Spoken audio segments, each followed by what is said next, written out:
Lieutenant Sarah Chun adjusted her tablet as she walked through the bustling corridors of Nellis Air Force Base, her footsteps echoing against polished floors.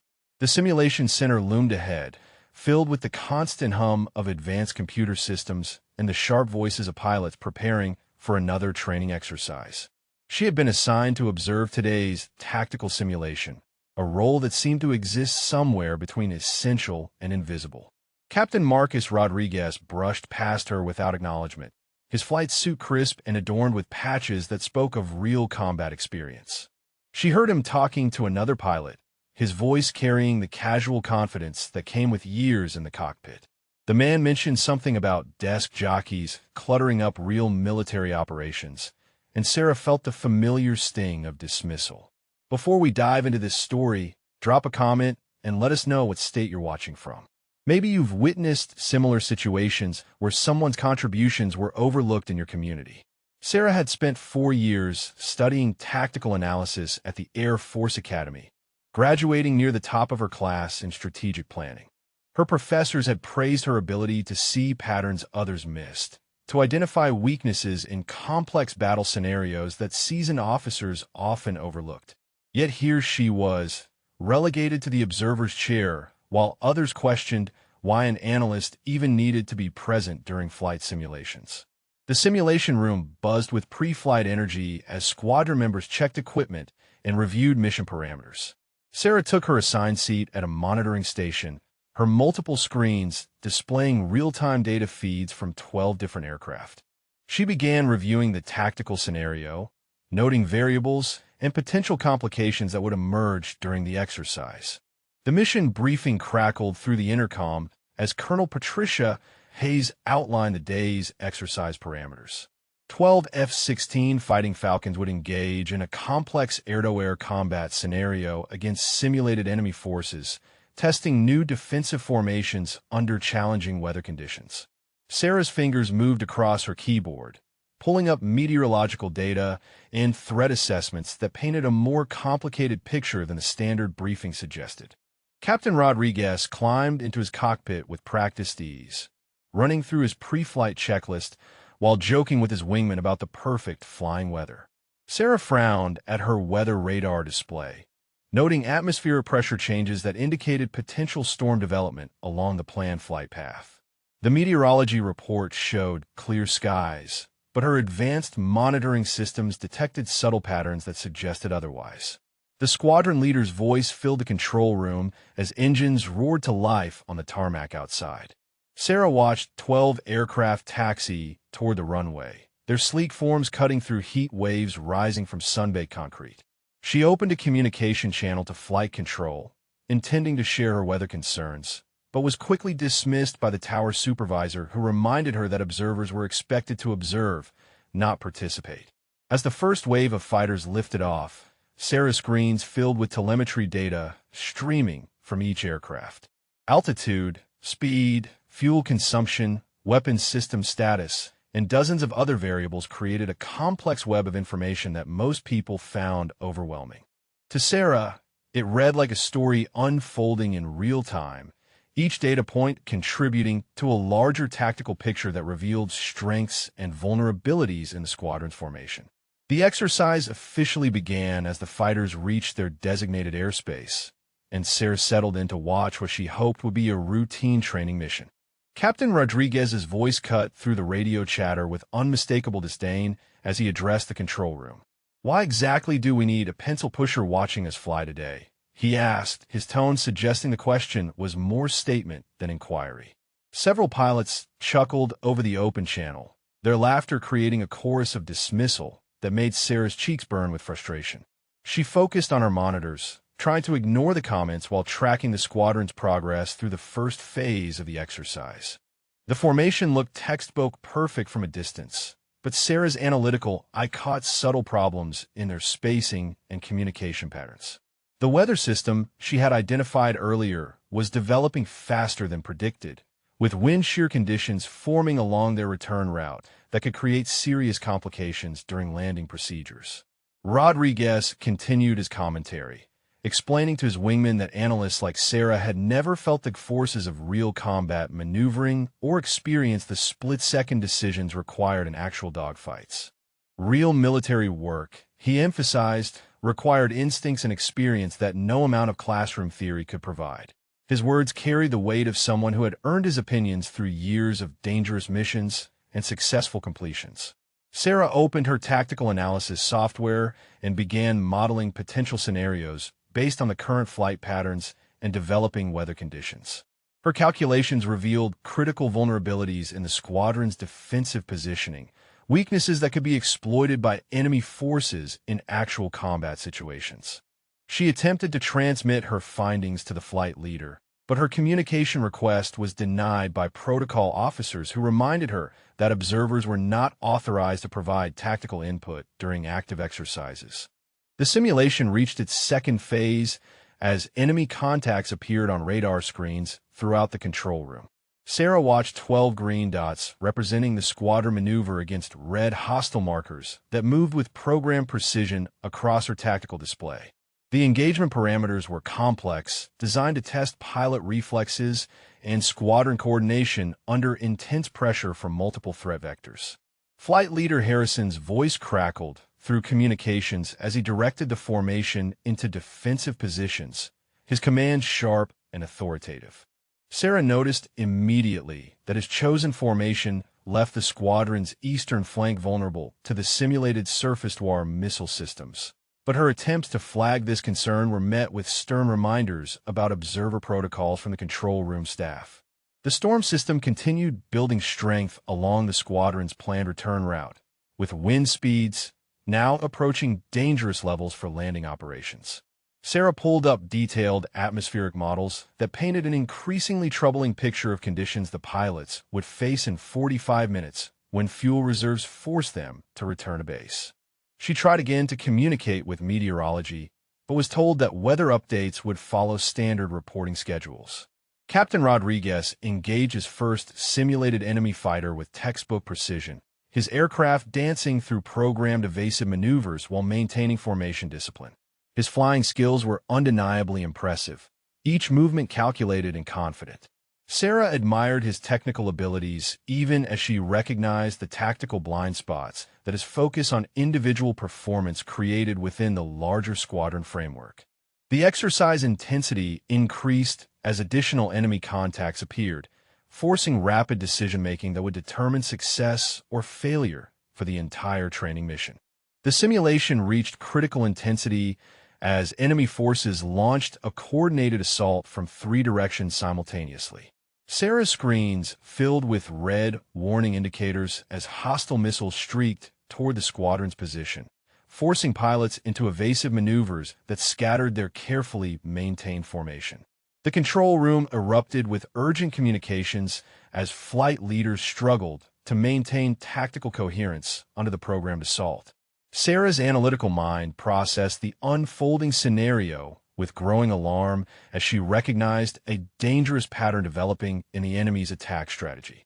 The simulated hostile forces were executing a classic pincer movement designed to drive the squadron toward a predetermined kill zone, where surface-to-air missiles waited in ambush. Flight Leader Harrison was responding exactly as the simulation programmers had predicted, leading his aircraft directly into the trap.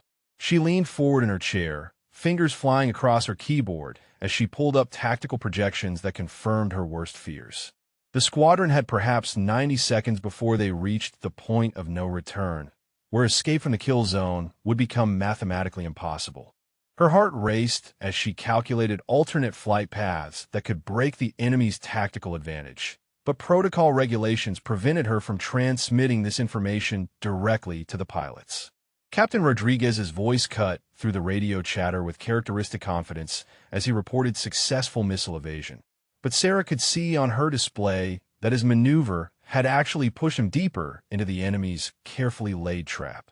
The other pilots followed his lead, their trust in his experience creating a cascade of tactical errors that the simulation's artificial intelligence was designed to exploit mercilessly.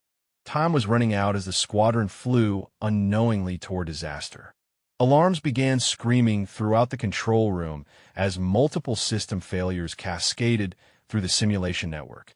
Sarah's primary display flickered and died, followed by backup monitors going dark across the entire facility.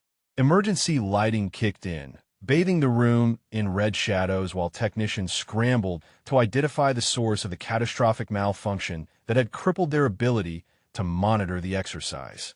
The squadron was now flying blind through the most dangerous phase of the simulation, with no communication linked to ground control and no way for the control room to track their positions or provide guidance. Flight Leader Harrison's voice crackled through emergency radio frequencies, requesting immediate instructions as his formation approached the coordinates where the kill zone ambush was programmed to trigger automatically. Sarah grabbed a manual backup terminal and began frantically accessing hardwired systems that had survived the electronic failure. Her training in multiple redundant systems proved invaluable as she navigated through emergency protocols that most personnel had never needed to use. The backup displays showed the squadron's position with terrifying clarity, now only 30 seconds from entering the inescapable trap. Colonel Hayes rushed into the control room, demanding immediate status reports from technicians who could only offer helpless shrugs and apologetic explanations about system crashes they had never encountered before. The simulation had become a runaway program, continuing to execute its deadly scenario while the safety systems designed to protect the pilots remained offline. Sarah realized with growing horror that the simulation's artificial intelligence was still running its attack patterns, meaning the squadron would face programmed hostile fire with no ground support, no tactical guidance, and no way to abort the exercise that had spiraled completely out of control. The traditional command structure collapsed as senior officers found themselves powerless to influence the unfolding crisis. Flight controllers stared helplessly at dead screens, while radio operators struggled with communication systems that responded intermittently at best. Colonel Hayes barked orders that no one could execute, her authority rendered meaningless by the technological failure that had severed all connections to the endangered squadron. Sarah's backup terminal revealed the horrifying truth of their situation with mathematical precision. The squadron had 15 seconds before entering the kill zone, where the simulation's artificial intelligence would unleash a coordinated barrage of virtual missiles programmed to destroy every aircraft in the formation. The pilots remained unaware of the trap ahead, following Flight Leader Harrison's commands as they approached certain doom. She could see the solution clearly displayed on her emergency monitor, a narrow corridor between hostile positions that would allow the squadron to escape the ambush if they changed course immediately. The required flight path demanded split-second timing and precise coordination that could only be achieved through direct communication with the lead pilot, but every attempt to establish contact had failed. Captain Rodriguez's confident voice continued broadcasting over emergency frequencies, reporting successful evasion maneuvers that were actually drawing the formation deeper into danger. His experience and training had become liabilities in a situation that required completely unconventional thinking, where textbook responses led directly to program destruction. Sarah's hands hovered over her keyboard as she faced an impossible choice. Military protocol forbade analysts from providing tactical guidance to active flights, but breaking that protocol might be the only way to prevent a disaster that could destroy careers and shake confidence in the entire simulation program. Sarah's decision crystallized in an instant of absolute clarity as she bypassed every protocol and authorization system to establish direct communication with the squadron. Her fingers moved with desperate precision across the emergency override controls, accessing pilot frequencies that were strictly forbidden to ground analysts under any circumstances. The weight of her career hung in the balance as she prepared to violate fundamental military regulations. Flight Leader Harrison, this is emergency tactical control, she transmitted with authority that surprised even herself. Execute immediate hard left turn to bearing 270 degrees and descend to Angels 15.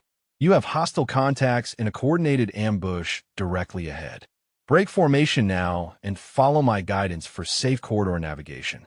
The radio crackled with confused responses as pilots struggled to identify the unfamiliar voice, providing tactical commands that contradicted their original mission parameters. Captain Rodriguez's voice cut through the chatter with sharp demands for proper identification and authorization codes that Sarah could not provide without revealing her unauthorized intervention.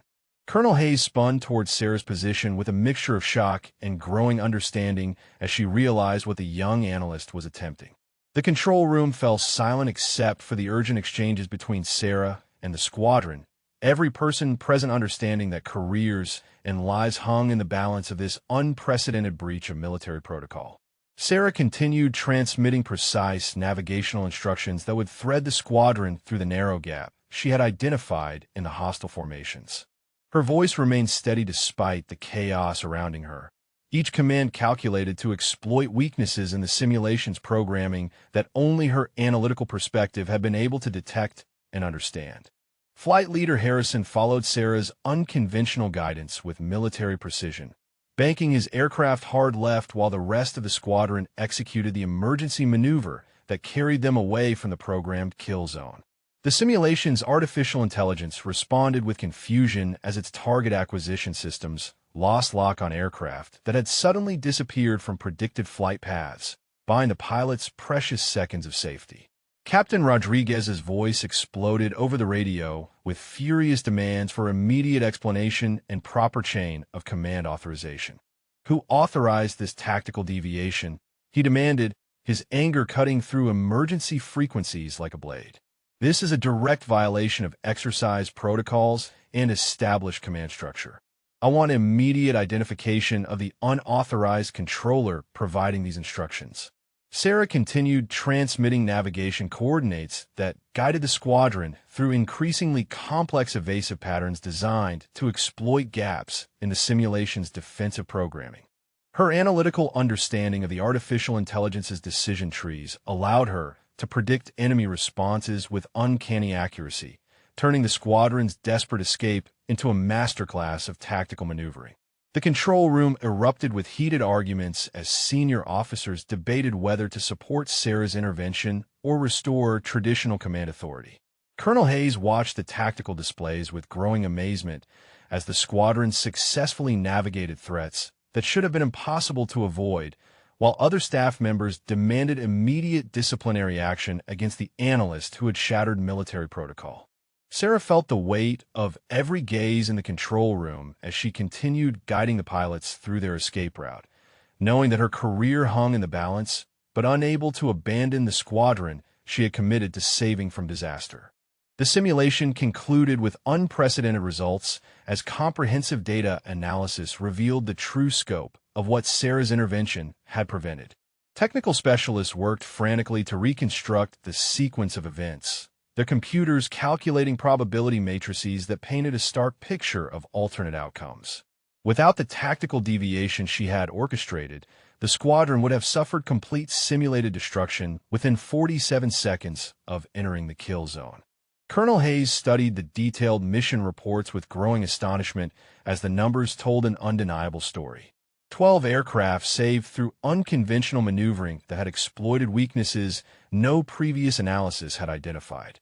The simulation's artificial intelligence had been operating with tactical assumptions that Sarah's analytical approach had systematically dismantled, turning certain defeat into total mission success. Captain Rodriguez stood in stunned silence as he reviewed his own flight data, realizing that his confident adherence to standard procedures would have led his wingmen directly into a programmed missile strike. The tactical formation he had maintained with such pride had been perfectly predicted by the simulation's targeting systems, making his aircraft sitting ducks for automated weapons that never missed their intended targets. The meteorological data added another layer of vindication as weather specialists confirmed that Sarah's early warnings about storm development had been completely accurate. The squadron would have faced dangerous wind shear conditions during their scheduled landing time, creating additional hazards that could have complicated an already disastrous training exercise. Flight Leader Harrison's voice crackled through the debriefing radio as he formally requested identification of the tactical controller, whose guidance had saved his entire formation from what the computers now classified as certain destruction. Colonel Hayes called for immediate assembly in the main briefing room as the full squadron returned safely to base, their aircraft touching down under clear skies that would soon give way to the violent storm Sarah had predicted hours earlier. The pilots filed into the briefing facility with a mixture of confusion and curiosity, still processing the unprecedented tactical guidance that had fundamentally altered their training exercise. Sarah entered the room last, her heart pounding as she faced the assembled squadron members who had no idea that the analyst they had dismissed was responsible for saving their lives. Captain Rodriguez sat in the front row, his expression shifting from confident dismissal to growing uncertainty as Colonel Hayes began reviewing the mission data with methodical precision.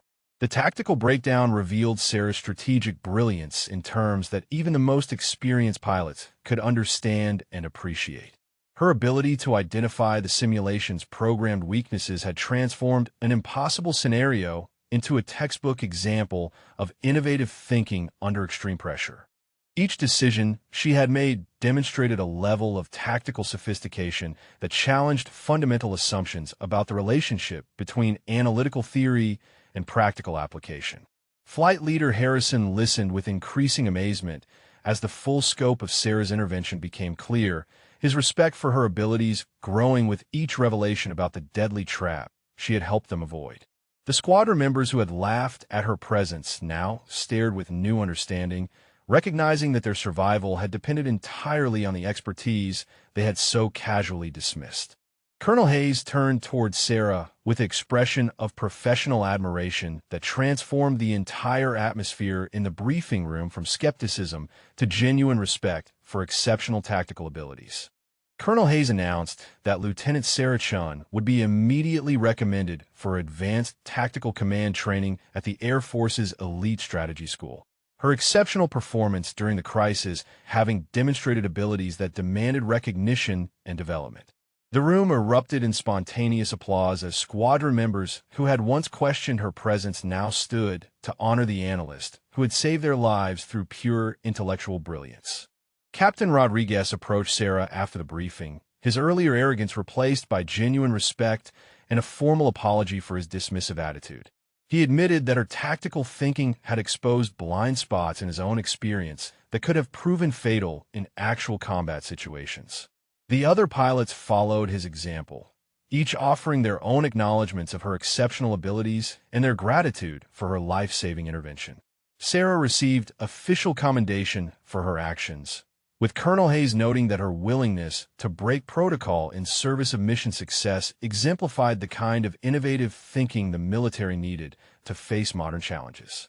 The incident became a case study in tactical analysis programs across multiple bases, demonstrating how analytical expertise could provide critical advantages that traditional training sometimes overlooked. The entire culture surrounding analysts and support personnel shifted dramatically at Nellis Air Force Base as word spread about Sarah's heroic actions. No longer were they seen as mere observers or desk personnel, but as essential team members whose unique perspectives could mean the difference between success and catastrophe in critical situations. If you enjoyed this story, please drop a comment and let us know your favorite part, character, or if you've had a similar situation where someone's hidden talent saved the day. Sarah's journey from overlooked analyst to respected tactical expert shows that true strength often comes from the most unexpected places.